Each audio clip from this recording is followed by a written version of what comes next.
کیا حلف ایک رسمی کارروائی؟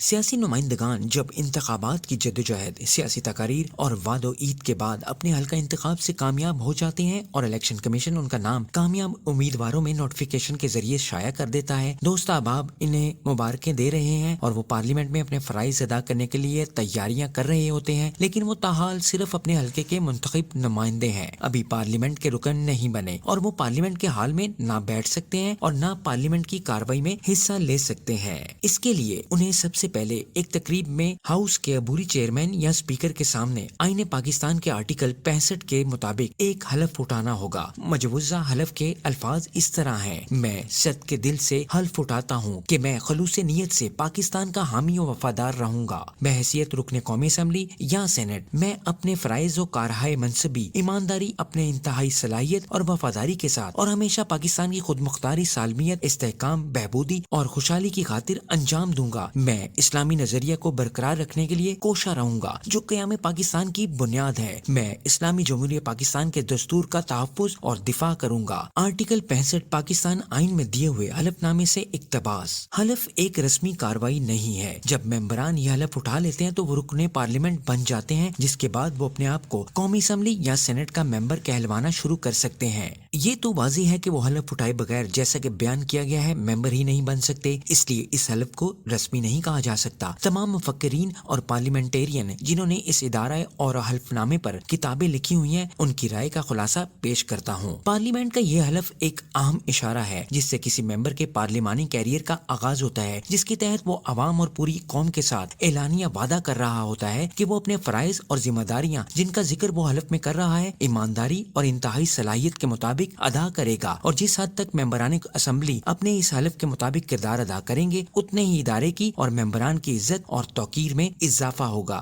جب حضرت قائد اعظم محمد علی جناح پاکستان کی پہلی دستور ساز اسمبلی کے صدر منتخب ہوئے اور ممبران اسمبلی نے حلف اٹھا لیا تو انہوں نے 11 اگست 1947 کو اپنی تقریر میں ممبران پر یہ واضح کیا کہ اب آپ نے حلف اٹھایا ہے تو ہمیں اپنی تمام تر توجہ لوگوں کی فلاح و بہبود پر مرکوز کر دینی چاہیے، بالخصوص عوام الناس اور غریبوں کی جانب۔ اگر آپ ماضی اور باہمی تنازعات کو نظر انداز کرتے ہوئے باہمی تعاون کے ساتھ کام کریں گے تو کامیابی یقیناً آپ کے قدم چومے گی۔ اس سے پہلے کہ ہم حلف کے الفاظ پر غور کریں، چند تاریخی واقعات کا ذکر کرنا ضروری ہے جن سے آپ کو حلف کی اہمیت کا اندازہ ہو جائے گا۔ جب قائد اعظم کا گورنمنٹ آف انڈیا ایکٹ 1935 کے مطابق حلف اٹھانے کا مسئلہ اٹھا تو قائد اعظم نے حلف کے الفاظ پر اعتراض کیا، حلف اٹھانے سے انکار کر دیا، کیونکہ ایکٹ 1935 جو کہ آزادی پاکستان کے وقت ملک کا آئین تھا، اس میں حلف کے الفاظ یہ تھے کہ میں بطور گورنر جنرل شہنشاہ برطانیہ کا وفادار رہوں گا۔ معاملہ اس وقت حل ہوا جب حلف کے الفاظ تبدیل کیے گئے کہ میں پاکستان کے آئین جو قانونی طور پر نافذ العمل ہوگا اس کا وفادار رہوں گا۔ اگر حلف اٹھانا ایک رسمی کارروائی ہوتی تو یقیناً قائد اعظم نے اس کو اہمیت نہ دی ہوتی کہ معاملہ اتنی دور تک جاتا کہ اس وقت کے آئین یعنی ایکٹ 1935 میں دیے گئے حلف کو قائد اعظم کی مرضی کے مطابق بدل کر نیا حلف دیا جاتا، جس میں شہنشاہ برطانیہ کی وفاداری کی بجائے پاکستان کے قانون اور آئین کی وفاداری لازم قرار دی جاتی۔